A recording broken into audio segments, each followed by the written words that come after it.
What's going on, Craftinistas? So, for today, the 29th, the question is, what story are you grateful for? So, when I think of a story, I always think of how did you meet your spouse? So, I am definitely grateful for that story. Back in the day, I used to work in retail. I worked in retail for quite a number of years, and for years, I worked out on the sales floor before I got a job, kind of a supervisor physician in the back where I was in kind of in inventory control.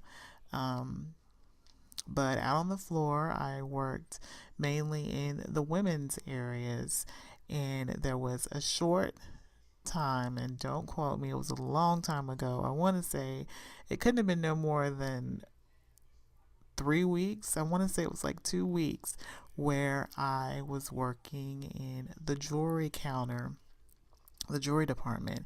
And it so happens that within that time that I was at the jewelry department, my husband came up to the jewelry counter and, flirted, asked me, was there anything free?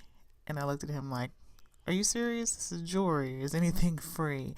And that just started up the conversation.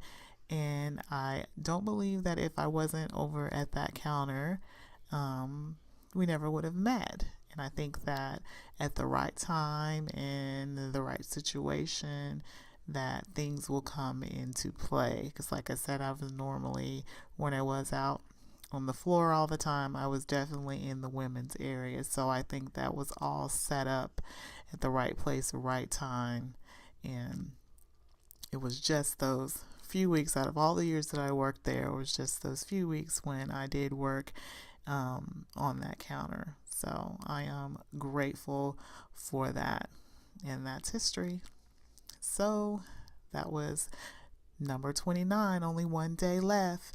And thanks for watching. See you later, Craftinistas.